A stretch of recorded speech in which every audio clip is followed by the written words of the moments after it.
Believe we're on. Good evening, everybody. Hello, everyone. I'm going to start up the chat, but I'm not going to look at it tonight. That's right. And I'll get into that in a minute.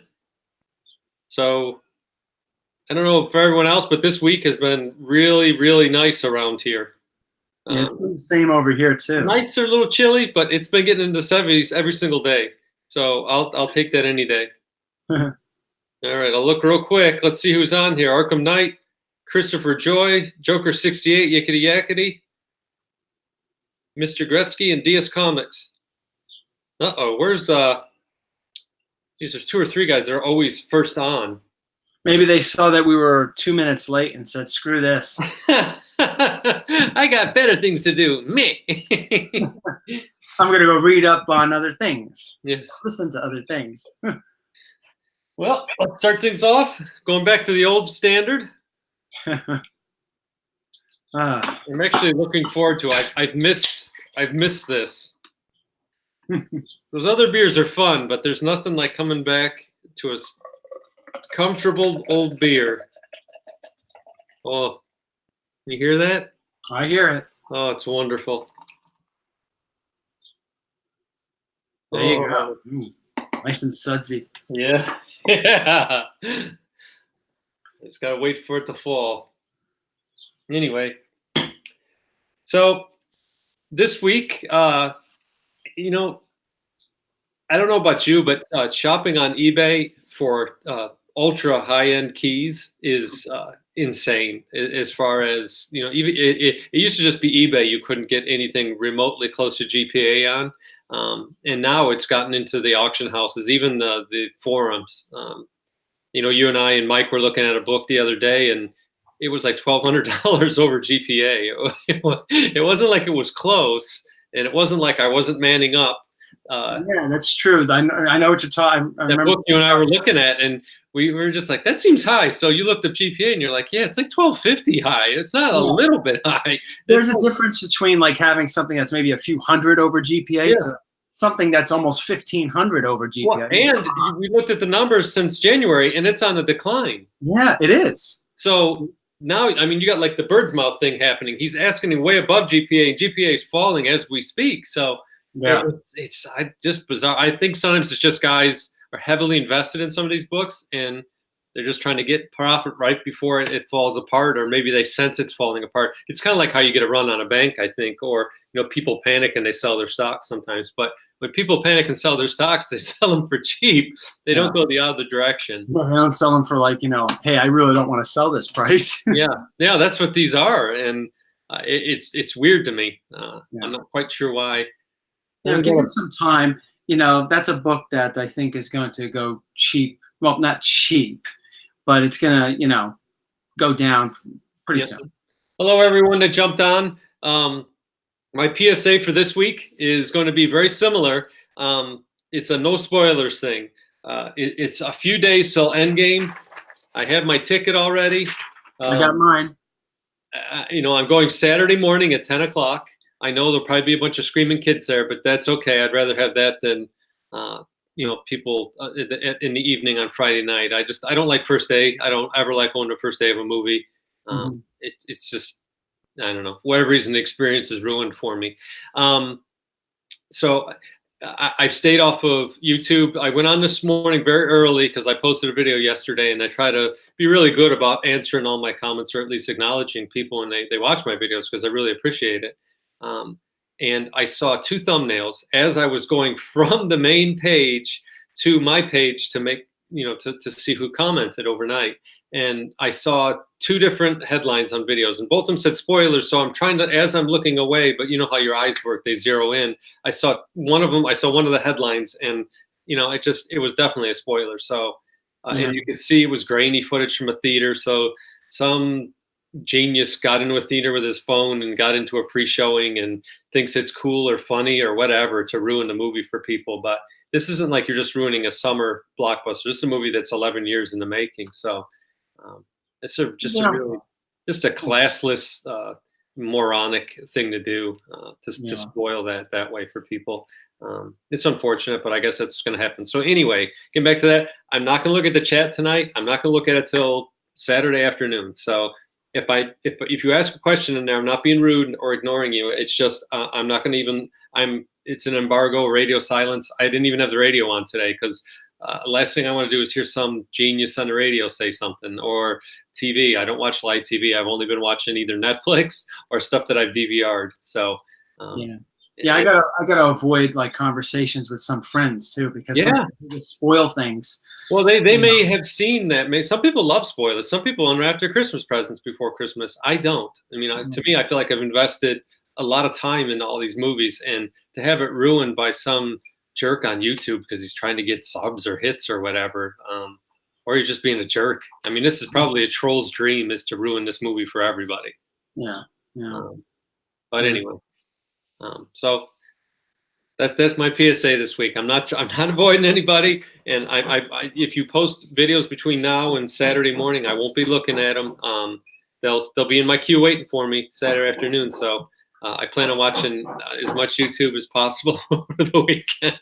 Yeah, I'm going on Sunday with my wife. So. Oh, nice. I'm going Saturday with my wife, so it's should be a good time. Yeah, we're looking forward to it. Yeah. Did you pick up anything this week? No. I've been playing it cool for a while since I got because I got, as you know, I got a big book a few weeks ago. You got several big books, really. I mean, you got some really big books, but I mean, you've been filling in a lot of the gaps in your EC collection. Oh yeah, I certainly have. Yeah. But so I have to play it cool for a little while. It's going to pick up again probably over the summer. Yeah. I have the same feeling. I'd say like maybe June 15th, mine's going to really. So I was out visiting it was a new customer, basically, or hopefully I think it'll end up being a new customer. It was a builder that I met with, and the meeting went great. And on the way back, I looked over, I'm sitting at a light, and it was a comic shop that I haven't been to in probably 5 years, 6 years. And so I pulled in, and when I went there a long time ago, he just did new books, and he was very into video games. They had a little video game lounge in the front, and they didn't have any old books at all. He had like 3 or 4 long boxes, and the lids were on them. He said, you can go through them if you want. And he said, I don't think there's anything in there. So this time when I went in there, he had probably 20 like wooden boxes at waist level built in, like you'd see at a show. It was full of books. So I thought, oh, this is going to be the typical 90s junk. I started going through it. It was all bronze. The newest thing was like 81, 82. Oh, wow. All old stuff. And he had Silver Age books. He had 12-cent books in there. And, I'm not into some of them, but, he had like Tales of Suspense or, old, Tales of Astonish, things like that. Strange Tales. They were 30, $20-30. So they were very fairly priced, I thought. They all looked like they were 6.0 or better. They were nice grades. So I went through every box just looking to see what he had. And I pulled one gem to me. Probably not to anybody else, but this was a giveaway. Evel Knievel. Evel Knievel. Now I already have a glistening copy of this one that I never take out of the plastic. So I know there's a segment of you out there that say you got to take your comics out and play with them. I am one of those people, but that one's just too beautiful. It's the whitest Evel Knievel book I've ever seen. So this one is probably a 7.0. So this one's going to get opened and read tomorrow. Because I know I read it as a kid. I just don't remember it. It's really old. And I believe it was given away, was it 1976? 1974, yeah. So when I was a kid, Evel Knievel was just like a mystical being. And, you hope for him to crash as much as you hope for him to make the jumps. Yeah. Because his crashes were fantastic. He didn't just crash. Oh, I lost the sound on you, Patrick. You lost me again? Oh, no, you're back. Oh, I'm back. Okay. Yeah, I don't know what happened. Just a little glitch. Little glitch? Maybe it was Evel Knievel crashing. Yeah. Then, if you watched my video yesterday, you saw Off Go the Panties, a book that I picked up. Yeah, that's nice. It's a beaut. It's a beaut. It's an 8.0, but to my eye, I swear this looks like a 9.0 or better. It's a really nice looking copy. It looks like it's nicely centered too. It's perfect centering, as a certain person always says. Perfect centering. I wonder what that is. Yeah, it's definitely perfect. I mean, even it's perfectly centered top to bottom, side to side. It's just great. So I don't know if you remember last summer, a long time ago, I traded my cousin for this book, and when we were kids, he would always kind of mention it, and I think it always bothered him that he had traded that book away, and it got intensified whenever the Mile High ads used to come out, because that book at one point was like $400, and we used to be like, oh my God, that book's worth so much money. And of course, the one we had wasn't worth anywhere near that, because ours was, really pretty hammered. But I think it was always a point of contention with him with the book. So it felt great just giving it back to him. Here, just take it. Shut up. Yeah, take it. Yeah. I mean, he never said anything in the last 3 decades, but when we were kids, he would bring it up every now and again. So I wanted to close the loop on that. So there was a hole in my collection. So and that to me is a great bronze book, even more so than Giant Size 1. I know Giant Size 1 was the first appearance, but for I think a lot of us that were in the hobby collecting back then, I hadn't seen Giant Size. I knew that it existed. I never saw it in any stores. So to me, it was like a unicorn. It was out in the forest somewhere. I was never going to get it. That book everyone knew about. Yeah, speaking of Giant Size, yes, I was talking to DS Comics, James, and he's noticed, and I don't know if you've noticed, or maybe we've talked about it, I don't remember, there seems to be some type of renewed interest in Giant Size 1, because the prices have been hiking astronomically daily over the last 6 months. Yeah, I've been monitoring it pretty tight for the last 3 weeks, and it's really amped up. And any idea why? I think it has a lot to do with the deal, obviously. But my guess is maybe people feel that is going to be where they're going to start the new movie series, which I think you and I have talked about a few weeks back. Makes sense. Yeah, it really is a good starting spot, because you can integrate the old and the new. Yeah. And you can not go too much into origin stories again, as they've been doing with these with these movies. Yeah, and I think in a way, though, you kind of could, because you could show Professor X going around like he did, and find Kurt Wagner and Peter and all of them all over the world, and pull them in, because he needed a new team to go save his old team. I think it's a great idea, a great storyline. Obviously there'd be a new Wolverine in there. Which people are, I think a lot of people love Hugh Jackman, but there's a large segment of people, me being one of them, that I never liked him as Wolverine. Why? I don't like him as an actor, period. I think he's a hack, but some people like him. I feel like I'm watching someone who's taken acting lessons. You know what I mean? And there's certain actors like that. Some of them are very famous that I feel that way. And then there are others that it's just, you don't even realize you're watching somebody act.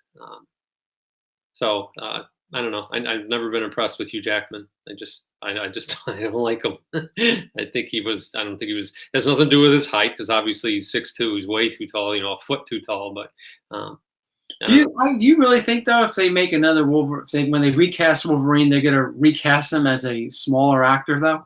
I think so. You think so?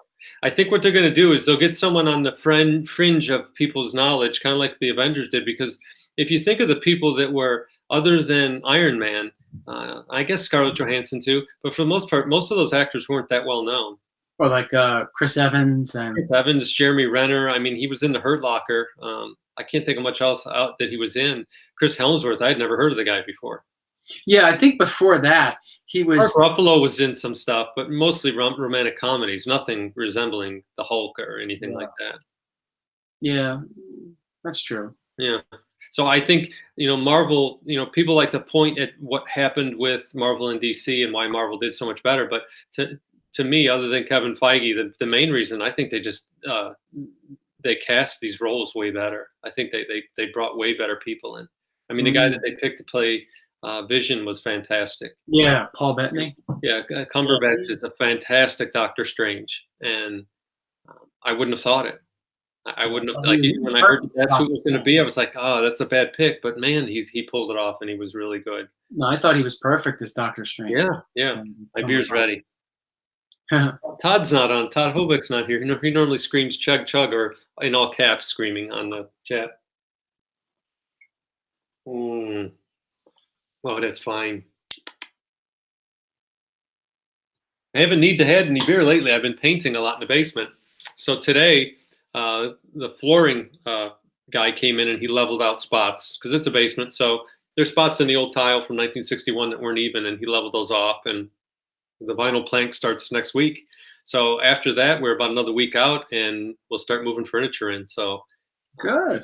Hopefully, one of these Wednesday nights will be in the new area. So I have some big grandiose plans for it. Some of the stuff that is familiar with everyone that watches my channel from the old room, like Zombies of the Stratosphere, is going to make a grand reopening. I missed that poster, which was its claim to fame is that's Leonard Nimoy's first appearance on film.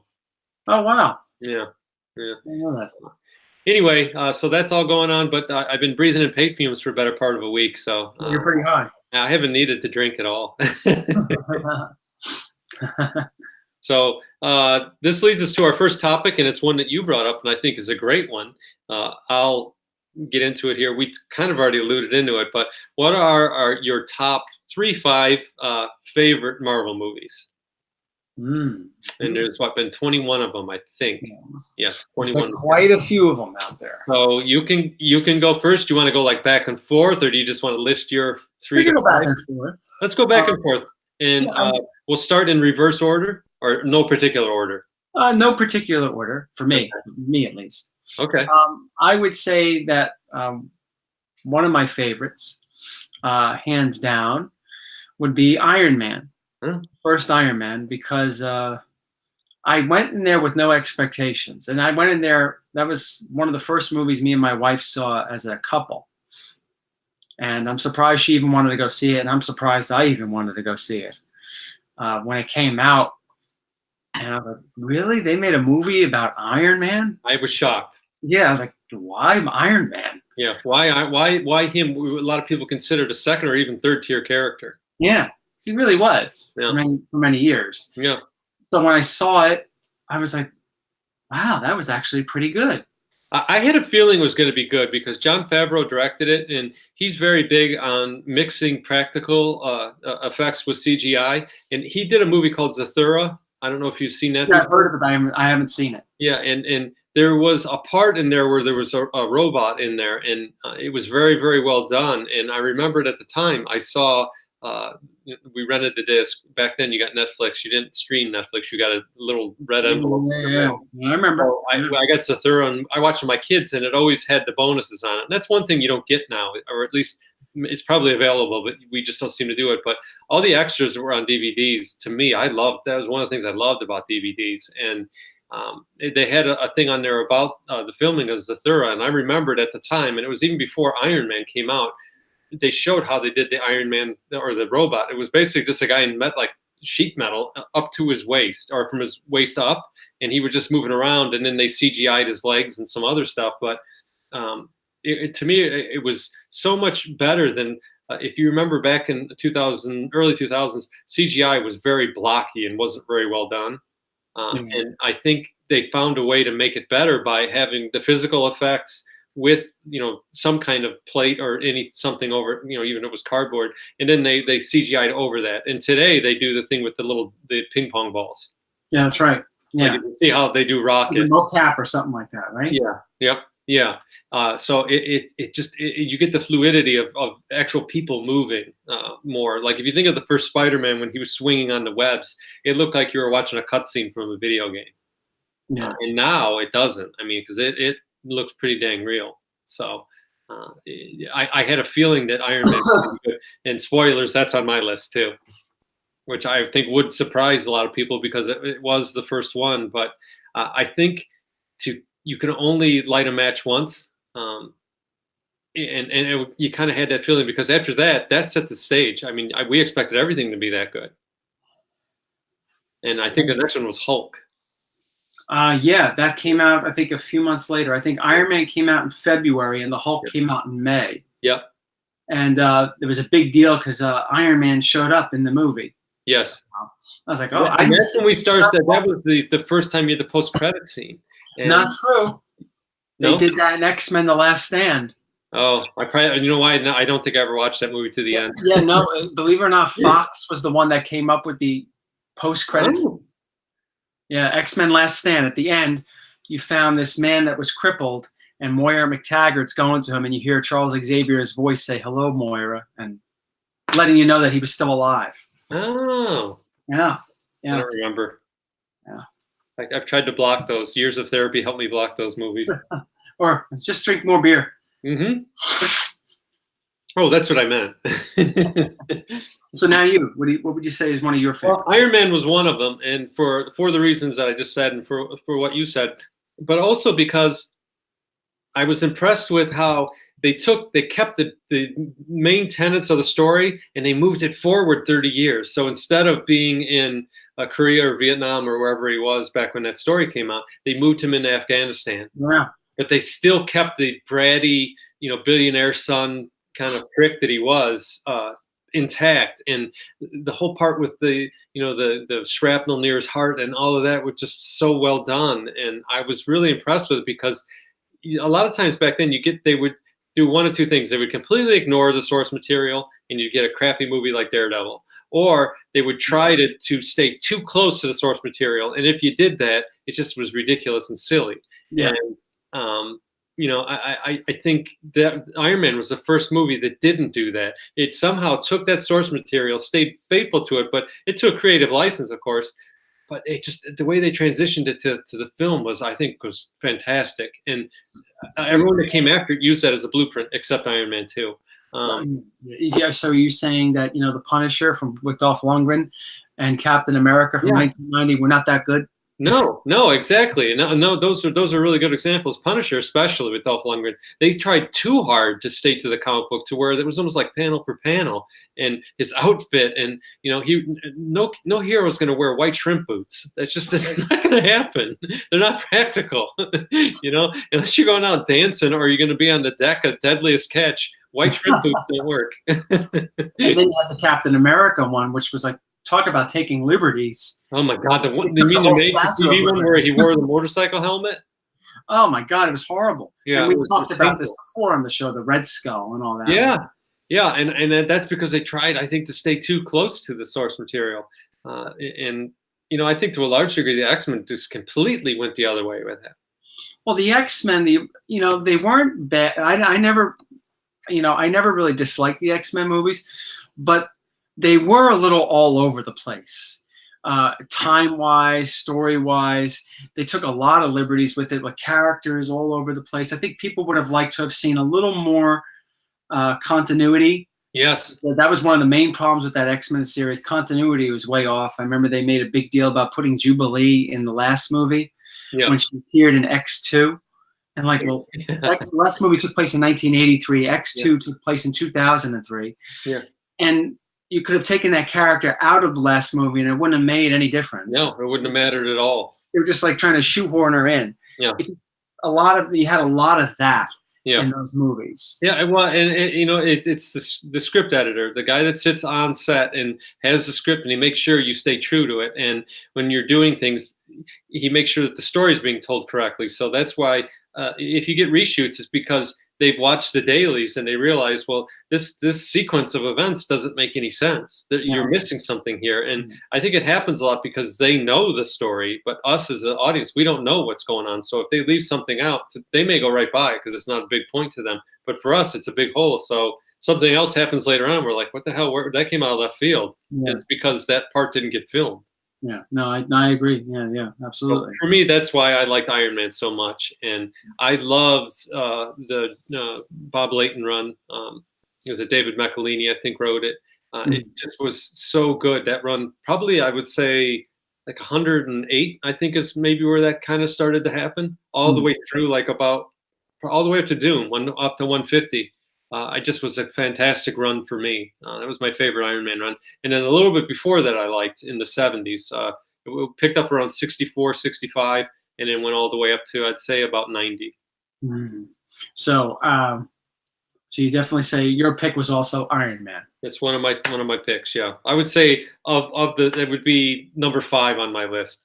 Oh, wow. Ooh. Yeah. I like it that much. Okay. Yeah. Well, another one of my favorites would be Civil War, because it didn't feel like a Captain America standalone movie. It felt like it was a lot bigger and a lot more serious. You know, I think the I Captain often America wonder why series. they put that under Captain America and not the Avengers. Yeah. I mean, what was that? I wondered why they put that under the Captain America umbrella and not under the Avengers umbrella. That's a good question. I don't know. That I don't know, because it certainly seemed like an Avengers movie. Yeah, I mean, in the comics, it was largely driven by the Captain America book because it was during the Brubaker run. But remember, though, all the characters weren't present. Well, you know, I think Thor that wasn't mentioned. Maybe that's why. Well, they had to get Thor and Hulk out of there. Yeah. Because in the tarmac scene, that would have been awful.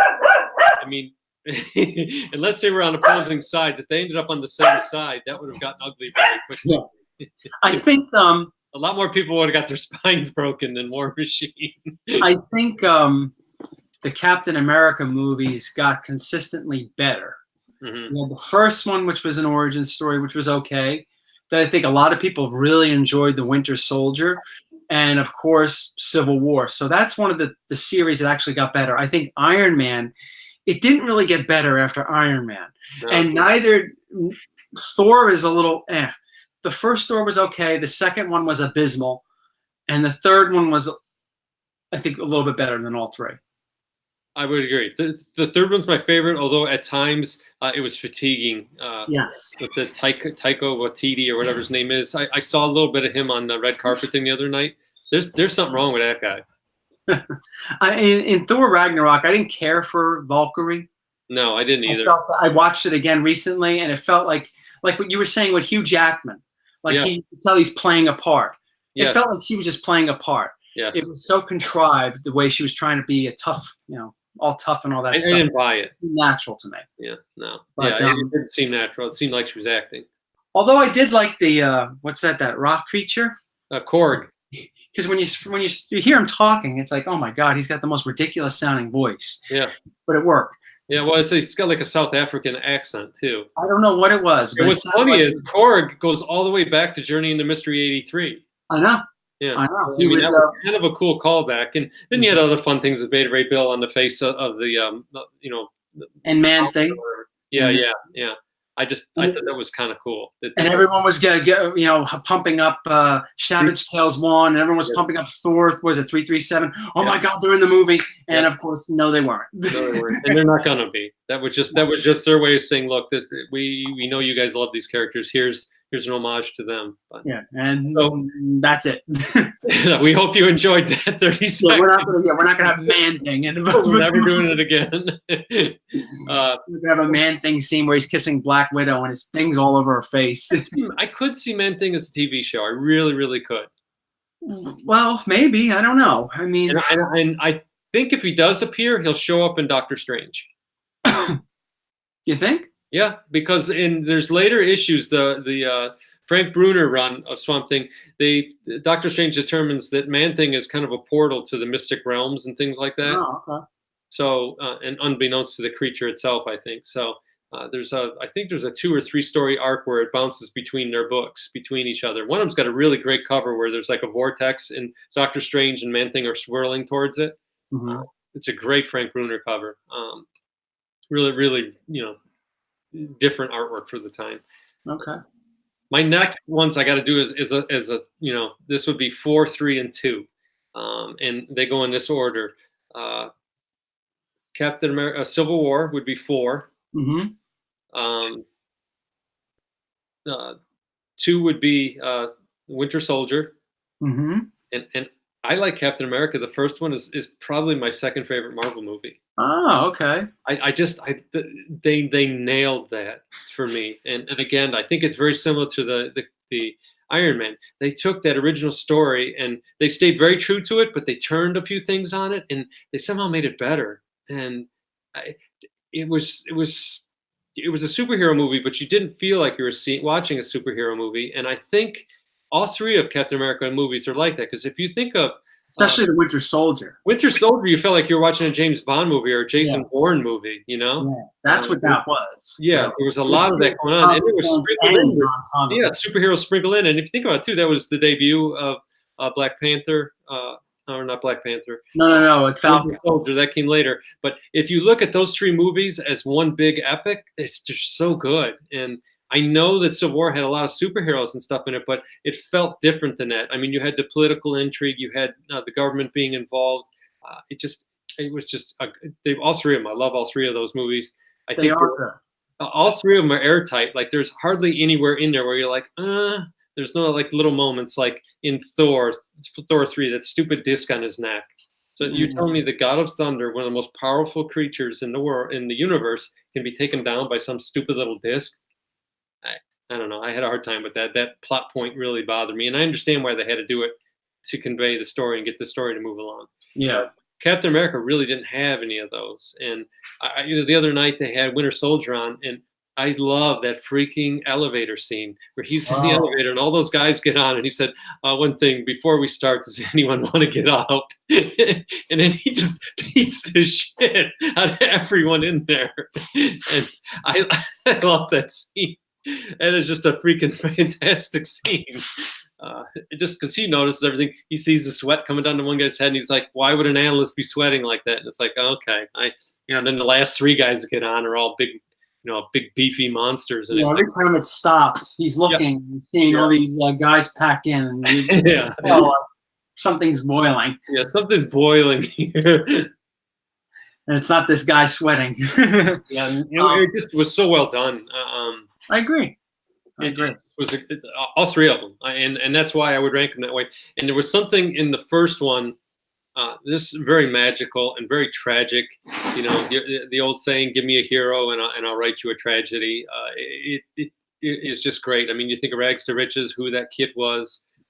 Stanley Tucci's portrayal of Erskine was fantastic. I love that movie. Tommy Lee Jones was great in it. I like the Red Skull. Hugo Weaving was great. Yeah, I like that. There was that one scene with him and Zola. Zola's coming to visit him and tell him something. And you see the Red Skull in the background. The darkness is covering his face, and the guy's nervously painting him. And Zola is about to leave, and the Red Skull says something to the effect of, "How do I look?" or something like that. "How's it look?" And you could tell he's just nervous to say how he really looks. That's that guy great too. I mean, it was really, it had those like little moments like that, and like the one part where he gives Zola the car, says "not a scratch." Yeah. You don't really want to mess around with this guy too much. No, I mean, and Bucky's apparent death, all of it was done so well. It was similar. Obviously he in the original comic books he died in the airplane, but it was similar where he's reaching for him and he watches him fall, and they maintain eye contact as he's falling. It's just so well done. And the way they wove, the Brubaker's run in there, I thought was fantastic.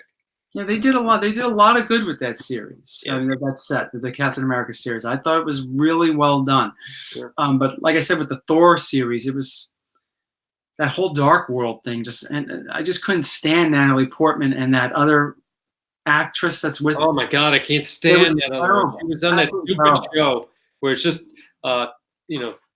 poop humor after potty humor after potty humor. It's not funny. Yeah. One-liners with the laugh track. Ugh. Yeah. So I guess another one for me would be Ant-Man. Okay, I like that a lot. Which one? The first one or second one? I sort of like both of them the same. I do too. They feel like the same movie. Maybe one of them edges out just a little bit, but for me, maybe today it's the first one that edges out. Maybe tomorrow will be the second one. It's just that close, and it's that. When you watched those, did you have the same kind of feel and style of that movie that the first Incredibles movie had? I never saw The Incredibles. Oh, okay. It had very similar. I don't know what it is about it, but it had very similar. It was probably the music was part of it, but just some of the camera angles, the way things were done, it just had the same feel as The Incredibles. Well, I thought, that would be one of the movies, one of the comic book movies that would be difficult to do. Yeah. Having a guy go down to ant size and have to interact with large environments where it doesn't look ridiculous. Yeah. And they did it well. And I liked Michael Douglas in it a lot. Yeah, I liked how they handled Hank Pym, Yeah, he was done really well. The one girl, she had that weird haircut that I thought was kind of, thank God she got rid of that by the sequel. But Evangeline Lilly? Yeah, it was kind of weird. Yeah, it looked like a wig. but I thought that the movie was pretty good. I mean, I enjoyed both of them. And I liked his friends. I like Michael Pena. He's really funny. Yeah, I got and the Russian kid they got, he's really funny too. Yes, he was good. Those guys, I enjoyed those guys, and I love Dr. Pym's house. Yeah, that's where I would want to live. Yeah, exactly. Even with the ants. Yes, even with the ants, absolutely. I don't care. Just the way they've done a masterful job of weaving all these movies together. So was your 4 or your 3? I think that was my 3. I got a couple more. All right, keep going because I only have 1 left. Oh, well, like I said, Ant-Man and the Wasp, I think they're tied. I enjoyed both of those very much. I didn't care for any other Iron Man movie. I liked the first one. I saw the second one with my friend, and we're both looking at each other. It's, again, that look that we give each other when we're watching a movie. I'm like, what the hell is this shit? Yeah. And, I was like, yeah, this is just bad. I didn't see all of Iron Man 3. From what I've seen and from what I've read about it, it wasn't good. Yeah. I like the first 2/3. I did not like the whole thing with the Mandarin at all. Yeah. I just thought this is a stupid.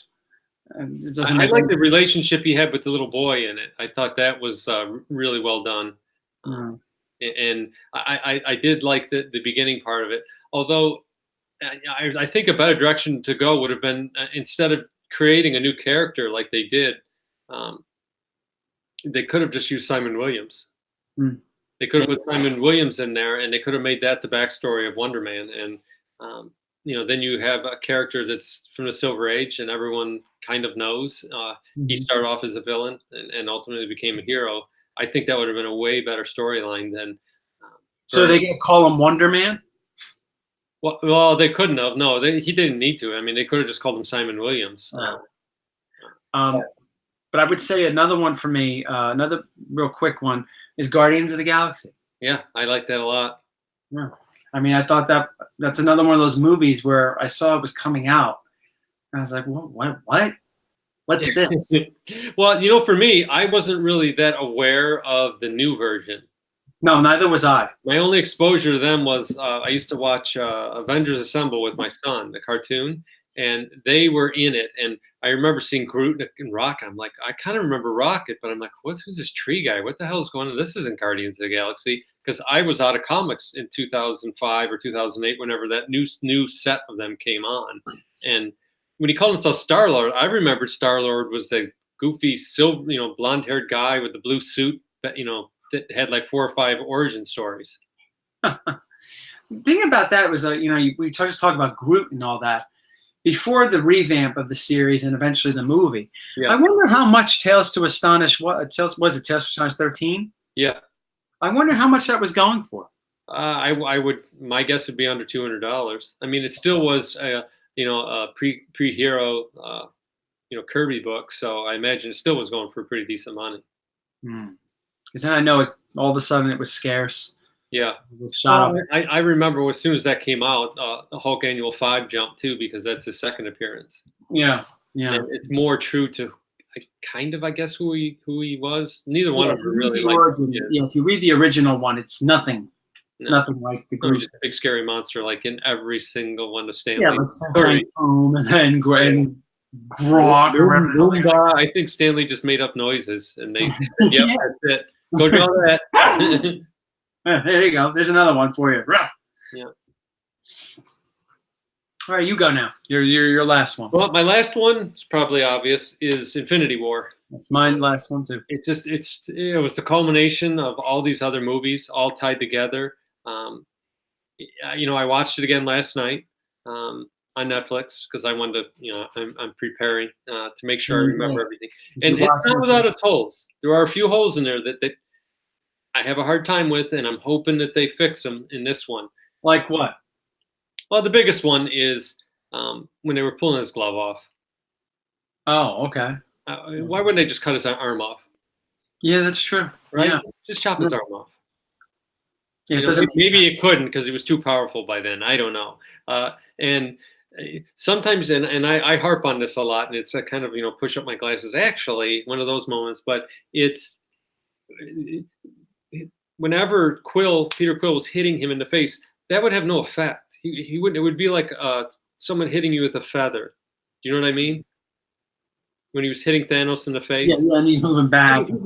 He's not super strong. He has no physical ability. And in that scene, Iron Man lets go of the glove and holds Peter back. And Iron Man's struggling to hold Peter back. And I'm like, it doesn't make sense. It doesn't make sense. And I know that I shouldn't get on that, but as a comic book reader, that irritates me because we all know our strength levels and we all studied those Marvel cards and we know who's stronger than who and who's more invulnerable than who. That part was irritating to me. I guess maybe they wrote themselves into a corner and they didn't know how to get out of it, and they wanted him to be able to emote, the loss of Gamora. But I don't know. That part really bothered me in the movie. Do you think that the new one's going to be a disappointment? I thought about that when I was watching it last night. I was thinking, this is so well done, and they had 3-4 plots going on in different groups all at the same time. And the way it was edited and they jumped together, it was like they broke away from those tidbit stories at the perfect times. Yeah. It wasn't like you're like, oh, come on, I want to get back to that other storyline. It was like they would jump in like, whoa, wait, I want to see more of that. They did such a good job of that. And that movie's long. And I watched it and it felt like it was a half hour. It was the third time I've seen it. So third or fourth, might have been the fourth time. I've seen it a bunch of times. And it's so good. And then, some of the other thing is some of his powers, like when they first approach him when he's at the collector's place and Drax runs at him, he turns them into blocks and he turns that, what's her name, into like squiggles. Yeah. At the final battle when they're in Wakanda, why wouldn't he have just done that? Just turn everyone into blocks. It's difficult.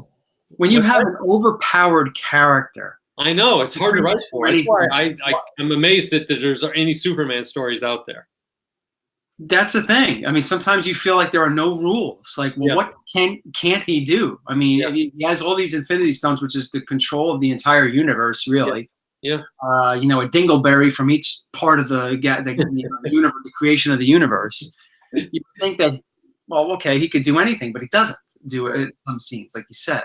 Yeah. And the same thing with Superman. Like, well, my biggest thing with Superman is, now that we're talking about other little things, remember in Superman Returns, which was an awful movie, he disappeared for 5 years. I think that was the story, and he came back. He went to go look for Krypton and all that stuff. Well, I have a couple questions.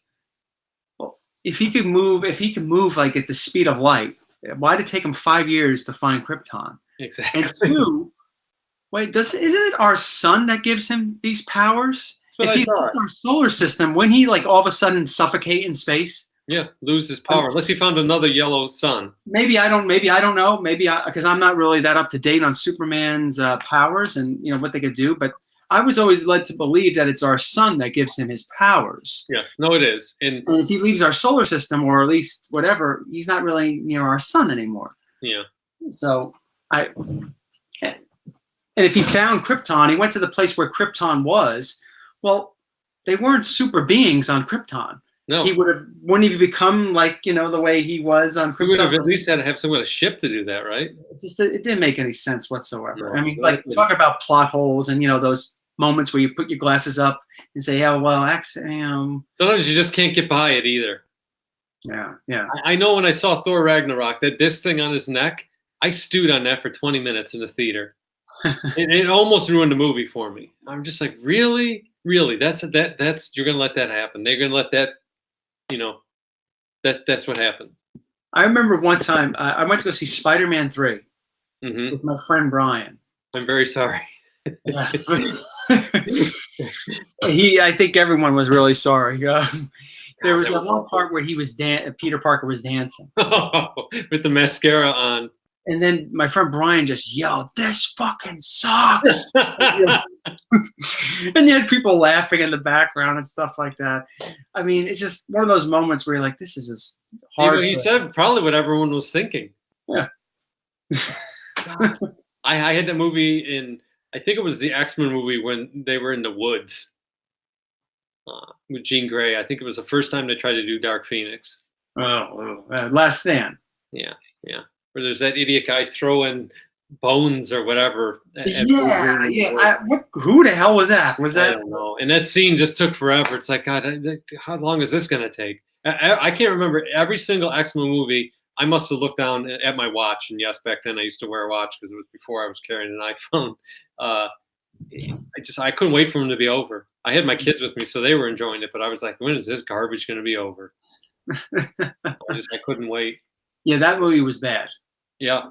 And I'm pretty sure this new one, Dark Phoenix, is not going to be much better. No, I think it's going to be. It has potential, maybe being the best of them, but so what? The best of what? The best of a pile of crap. And I know in the chat they're going to say, "Geez, he always shits on those movies," but I do because I think they're garbage. When you take the source material into account and how much money was spent on those, and that's what you end up with. It's criminal. They're garbage. Anyway, that's true. I agree with you. If you compare them to the Marvel movies, it's not even close. Because I know people that aren't into comic books. They don't watch any other superhero movies, but they're dying to go see this Marvel movie, and they see all of them. And some of them are older. I mean, some of these people are in their 50s, and they can't wait to see these Marvel movies. They like the story and the emotion and the storytelling and the characters that are behind it. And the thing is, when you see all the characters on screen like Iron Man, Captain America, and so forth, they all have a chemistry. Yeah. When you went to go see Justice League, none of those characters had chemistry. No. They were just put together, like the actors, playing a Batman. You didn't get the feeling that any of them were likable or worked and together. when they were trying to be humorous, it was painful. Yeah, it was painful. Yeah, it just was. They're just bad. They're just bad movies. Yeah. Just bad. There's no way around it. I mean, I enjoyed Wonder Woman. Will I go see Wonder Woman 2? Probably not. I wouldn't either. No, I have no interest. I was in theater with my daughter. It was okay. I didn't go. I won't watch it again. I didn't go see Aquaman. No, I haven't either. I mean, I heard Shazam was good, but I didn't go see it.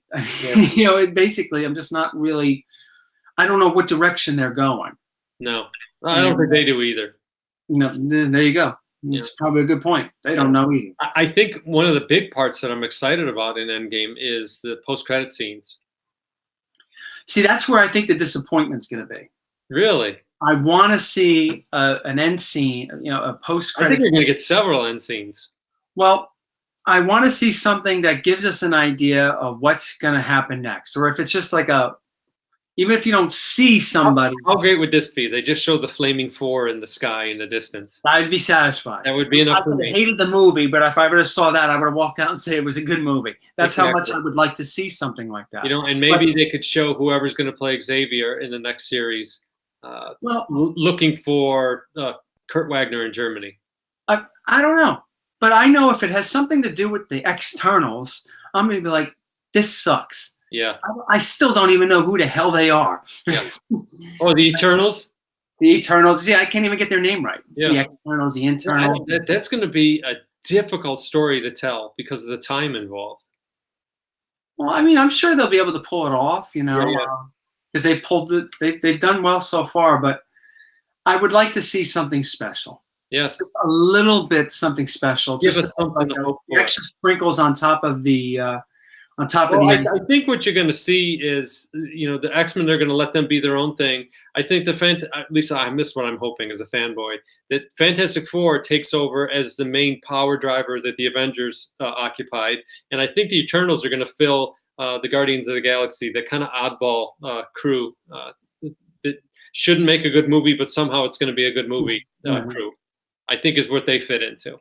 But I thought I read or heard that they're not ready to do X-Men stuff for a long time. Yeah. Oh, I think you do need to let that die for a little while. I mean, it does make sense because we're just going to have an X-Men movie a couple months from now. I'm like, ugh. Yeah. When do you really think we're going to see a reboot of X-Men next year? I think it's at least 2 years. So. I would be surprised if you saw anything before 2022. Yeah, I agree. I think you'll see Fantastic Four much sooner. Yeah. I would be shocked if they don't have a Fantastic Four movie ready for summer. July 4th, 2021 sounds great. Well, you think about it. They're going to have this year. They have Spider-Man coming out, right? Yep. They have Spider-Man. That's another sort of Marvel tie-in movie. Yeah, they'll have Black Panther too. I'm sure. Probably Doctor Strange too. I would think so. Yeah, that Another makes sense. Ant-Man, and probably last Ant-Man, a last. They already said Guardians of the Galaxy 3 because they hired back James Gunn. So Yeah. I think that'll happen. But then what else? I mean, what else? How else are you going to find out what the next movie series is? I mean, well, I think they'll do it like they've done it all along. They'll sprinkle in little tidbits in all those movies we just mentioned. But like a Spider-Man, you know. What could you sprinkle into Spider-Man? A Fantastic Four, perhaps? I mean, yeah, or maybe they show mutants in there for the first time. Maybe. They've never even said the word, so. Did they? No, don't you remember the Scarlet Witch and Quicksilver were miracles? And they were derived from they were tested on. You know, they had to do that because they couldn't say they were mutants. Well, now they can. Well, I think they might. I think they may say something like, "Oh, well, her powers are so extraordinary because she was destined to be a mutant anyway, and using the Tesseract really amplified her abilities." Yeah. I mean, it's easy to write off. Yeah.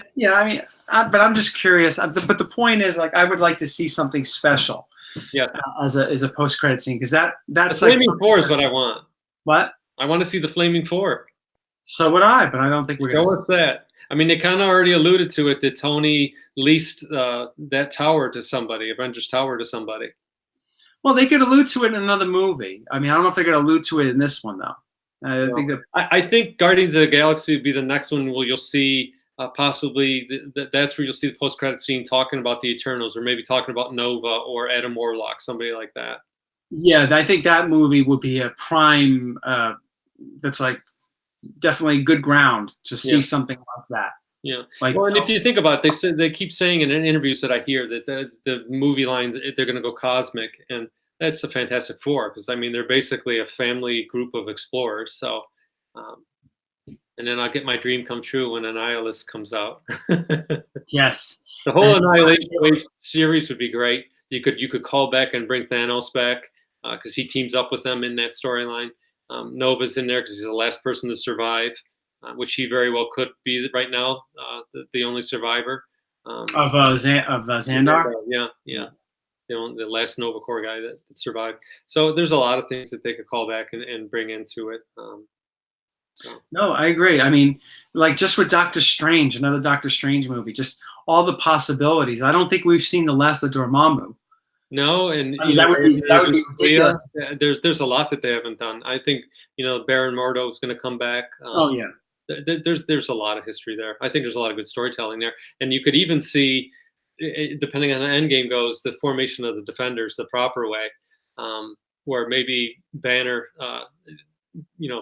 comes with him, and then maybe they do allude to Submariner. That's right. On one of the maps over, I forget which movie it is, they showed Atlantis over Nick Fury's shoulder. I don't remember which one. Yeah, when he was at a SHIELD base, and I know I paused the video on it. I saw it. It showed Atlantis. It showed Wakanda, and that's why I knew, they're for sure going to do Black Panther because Wakanda was on the map. Wouldn't it be cool though? Not in this movie. I don't think you can see in this movie, but as a post-credit scene in a future movie, you like they do a close-up of like the harbor of New York City, and all of a sudden you see Namor just emerge out. Oh yeah, around and where it ends. That's how he used to. He used to just show up from time to time and just a jerk. He would just come on land to start wrecking stuff. So we got a few questions here. Okay, let's. We got a couple minutes left. They were brought to us by CGC Mike. Oh, that's right. Yeah. So the first one is, what is the most favorite, least favorite way of buying comics? Mail order, LCS, online auctions, comic conventions, or private collections? Well, my favorite way of buying them is I'd like to go see them in person. I mean, I like eBay. I'll admit to you, I do like eBay. And so I think we can both agree our least favorite way to buy is mail order, which really I don't think anyone does anymore. No. That was even back then, I didn't like doing it. I hated it. That was shady scumbag dealers. They never had those books that they said they had and very fine. You always got your second or third choice. You never got your first choice. Oh, you mean like this right here? Yeah, those guys. Oh yeah. Here's a very fine, and you get it was maybe a 4.0 on its best day. or it was missing the value stamp, or it was missing the back cover or whatever. And you had no recourse back then. Mm-hmm. There was no Amazon. Yeah, what could you do? Nothing. So I'd say that was my sandwich and get ready to eat another one. So my favorite though is private collections. Yeah, I'd like to find a private collection. I miss those days. eBay's ruined that forever. I talk often about the guy that had peacocks and a barn and all the comics up in the attic. There was something just awesome about going up in that collection, and he had the old comic buyer's guide, and that's how he priced everything, and everything was half price, and it was great because you just talk about comics, and you put a stack in front of him, and it was $500, and he's like, how about $450? There was it was different back then, and eBay's ruined that, and I'm guilty of it as anybody. I sell books all the time that, I lament that the prices in your guide. Wouldn't it be great if books were still like that? I mean, I think that the hobby would be richer and a lot more people would be collecting, but now you have books that really aren't that old and really are not that scarce going for $20,000-$30,000. That most of us, not that you can't afford it, but you're not going to spend that kind of money on a comic book. Yeah, no, I agree. So that's sad to me. And it's sad to me that these guys are out there collecting now that are new to it or never got the experience that probably never will. When finding, attic finds and closet finds are so rare these days. Well, my Strange Tales 110 was an attic find. Yeah, which was nice, and it just makes it better. It's my favorite way to buy. eBay obviously is convenient, and you can get anything, and it's open 24 hours a day. And there is something to it too that you're not exchanging cash, so it's like the debit card thing. You don't really feel like you're spending something. You're taking money out and you're handing a guy hundreds of dollars a bit. It's different than when you're just typing in your PayPal. It's like you're playing Monopoly. So there's that. Yeah. So second question: growing up, did you have a favorite place to go comic hunting? Well, just the conventions, those small conventions, because I didn't really have access. I started when I was 13, and I just had that local comic book shop that I would walk to or take my bike to. Yeah. I had a few comic shops, and they were ridiculously expensive. So garage sales were my favorite place, and it was weird because it was always never in long boxes. It was regular cardboard boxes, always stacked, never standing up, and never in bags. And every now and again, you would come across some very early bronze or some silver, and you'd see 12 cents, or I can remember screaming, 15 centers. I mean, I would be like beyond excited that I found these things. And they were almost always half, Sergeant Fury and his Howling Commandos. I don't know what it is about every old collection that you come across. Usually half of them are Sergeant Fury and his Howling Commandos. And they're always never bagged. They always smell like an old cigar. I don't know where all these books come from. There's an overabundance of these books. I don't know if it's the guys that came out of the army in Vietnam bought them all. Somebody was buying these things, but I always find them in collections. There were just boxes full of these Sergeant Fury books. So next question. And I know you got a good one for this. Most disappointing book that you purchased only to discover something wrong with it later. Restoration, interior, or back cover damage, etc. So regale us all with your story. Well, right here. This guy screwed me. This friggin' guy. This is where I got my Hulk 181. And the first time. It might have been this. This is maybe why this thing's ripped in half. I don't remember. But yeah, I called every time I called the guy. You call them. There's no email back then, or at least not. I didn't have access to it. He would always answer the phone. Hello. Yeah. And he never heard. Because every phone call was like that. Every phone call was, "You screwed me. I want my money." Probably. But I asked for a Hulk 181. He said he had this copy. He failed to mention that it didn't have the Marvel stamp. Oh, that's not important, right? Yeah, no big deal, right? Who cares? Go buy a car. It's got 3 tires. You can kind of go. Yes. And that was my biggest disappointment. Even though back then, when I was about, you were younger then. That was a lot of money for a book to pay for a book. You need to have it scuttled like that. It was. It really was. And I waited a few weeks before it came, Oh, patiently. Worst. And I sent the money order in. Oh, it's just horrible. I have two lesser ones. One of them I talked about before, and I actually got it out at that guy's house, the attic with the peacocks. It was Defenders #1. And I got it home, and it was just, I bought 1 through 10 from him. I think he still had, because the guy in the turtleneck grabbed everything else. So I got that book, and I remember I didn't really look at it because his books were all so pristine and beautiful. And some were in bags, but most were just raw. And he had them in comic boxes and the lids on them for 20 years. So I got home and I'm looking at them, and I was bagging them, and I went to bag that one. I look, and it had a big Coke can circle on the back cover, and it was like, it was so old and so dry that it was no longer sticky. It was that old that it had gone through all the phases of decay, and all that was left was like a dark black brown ring. Like, oh, I was like, are you kidding me? I've been waiting to get Defenders 1 for so long. I finally got it. I was all jazzed in there. And next time I went out, I told him about it. And he's like, oh, I don't know. What do you want me? You want your money back for the book? And I'm like, no, it's all right, because I think I only paid $20 for it. But and I bought so much from him. He was very fair, so it just sucked. And then recently, when I first got back in, I bought a book from a fairly well-known dealer that everyone knows on eBay, and I got Avengers 12, and there was a page missing. Oof. And it was kind of 2 pages, and I can't figure out how it happened because the centerfold's still there.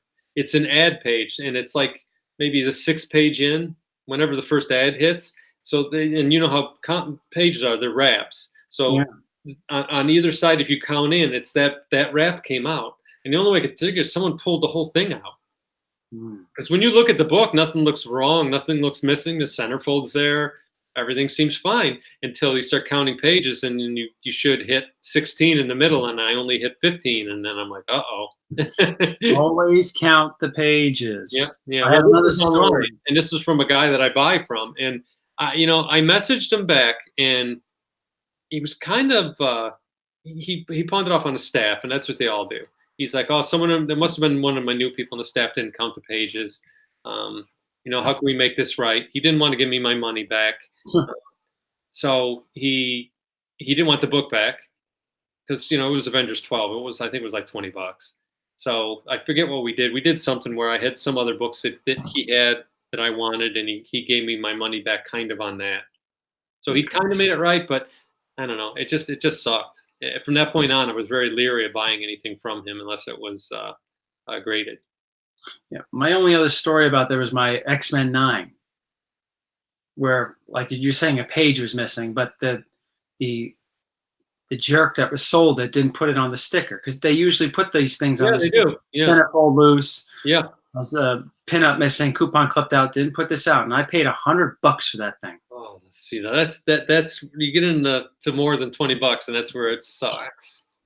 Yeah, but I tell people in that video, people are like, oh, I can't wait to check out this store. I'm like, yeah, you better check out the book too. Yeah. Well, I do it at cons all the time. Those 2 Silver Age books that I showed you that I bought at that toy show, I took them both out of the bag, and the guy kind of looked at me funny, and I'm like, I don't. It's not that I don't trust you. I don't trust anybody. Yeah. And it's not that I thought he did it maliciously, but maybe he just missed it. I mean, you buy a collection, you get 2,000 books, and maybe you don't have time to count them all. Yeah, I mean, that's true too. These things do happen. Everyone's, we're all human. Yeah. We make mistakes like that. It doesn't make the sting any less painful. No, and if you buy a book, 73, 74, 75, Marvel book, you better check for that value stamp. Yeah, you got to be really careful. A lot of guys don't even think of that. They just look at the cover, they count the pages. Okay, all set. Here's your money. Here's your $200. Then when you open it, you notice it's perfectly cut out. Like, oh my God, what happened? Yeah, with an X-Acto knife. Yeah. Well, it's 8:06. It was that time. It went fast, huh? It did. It was fun. Yeah, it was another great chat. I hope everyone enjoyed it. I didn't look at the chat. I saw bubbles flying by really fast. I imagine some of the things we said this evening didn't sit well with some people. But we'll check it out. But people, we just. I don't know if any of you out there do go back and read comments, because afterward, like in the description, I'll go in and I'll fill in. I answer any questions that anyone asks on here. I'll check the comments on our chat every now and then. The only thing I don't ever talk about is value and money. Yeah. Yeah. You know, like if I show a book and someone will say, geez, how much was that? Yeah, I don't reveal. I don't either. It just seems odd to me. And I try not to talk about actual value on this when we're doing our chat here, because there's so much of that. There's hundreds of channels that can tell you what hot comics to buy and how to buy. And actually, Nick does great job. He's got all kinds of series on that. The CBCS versus the CBCS. Those are good. But even how to buy and how he searches for comics. Like I miss when I like the Let's Go Shopping video. I thought that was great. You know, it just gave you a window in on his technique and how he buys. And he's got a new one on pressing, which is pretty fun to watch. It's weird. It's different than me. He has a different process than I do, and it's interesting. Well, I do have a book that needs pressing. Yes, it's a very special book. Oh, I know what book that is. It's I don't know. If only you were closer. What's that? If only you were closer. I mean, it's probably what, an 8-hour drive? Yeah, you're pretty far. Yeah, because we met at Doylestown, and I know going to Coopersburg in Pennsylvania, where I went, I want to say that was like 6.5 hours. Yeah, I mean, it's you know, if you ever come, it'd be nice if you came to New York Comic Con. I mean, I don't know if Mike's going to the East Coast Con in a few weeks. If he is, I'll see him there, maybe. I'm pretty sure Mike's going to the one in Albany this week, and I don't know if he's going to East Coast, because I think there are 2 that weekend here or close to here. That one of them I want to say is in Buffalo. If Cougar's on, he'll probably know. I think that's the one he's thinking of, or might be. There's one that's close to Cleveland as well that we'd like to go to. So I can't go to the one in Albany this weekend. I got too much going on. But I definitely am going to Heroes Con. Baltimore's one I've always wanted to go to. I hear really great stuff about that. So we'll see. I'm probably gonna do Heroes Con next year. Yeah. Maybe we'll see what happens. It's a little not many people volunteer to watch little James. Yeah, we were wondering how you made out last week. Oh yeah, he's good. You know, he was good with me, but you know, he's he'll test you. Yeah, a lot of people are asking about the family and everything, and I just kind of briefly said it was just, you know, someone on your daughter, your wife's side of the family, and yeah, it was an emergency. Yeah, and just as much as I wanted to be on last week, I couldn't, because I just with James, and forget it. You know, can't let him in here. Too much stimuli. Fucking crazy. I have to do it outside somewhere, but you know. He's with Mama right now, and they should be coming home pretty soon. I was going to say, it's really quiet there at the Reed State House. It's wonderful. It's wonderful. Well, I see it's 10 after 8, everybody, so thanks for everyone staying in. I have no idea how many were on here. I'm guessing a lot, because I see, there's Todd Hobach. Hey, Knights of Old's on. He must have got out of work. There's Cougar. May 18th. And there's KBDM, yeah, he's a newer subscriber and watcher of the show, so hello. I hope everyone's enjoying Anthony and I's videos. I put links down below. I thought was Anthony's latest, but he's pumping out content right now, so I'll have to update that and put you one that you came out with today that was kind of fun to watch and hear those prices. And I think Mike did the math on it for us today, where you could have had all of the Marvel Silver Age books, I think, for like $4,300. Yeah, it was amazing. It was amazing. Again, one of those things that if only you had a time machine. We were there. That's the thing. It wasn't like it was the 60s. This was 93. Yeah, I mean, at the time, I was only an early teen. There was no way I would have had that money. I can remember 93, nobody wanted Silver Age books. All anyone wanted was Liefeld and McFarlane and Jim Lee and all that stuff. Yeah. Little did they know. I know. Anyway, thanks, everybody. Have a good night. Remember, take care, everyone. What you have, not what you want. That's right. See y'all. Enjoy the movie this weekend. Yes, I will.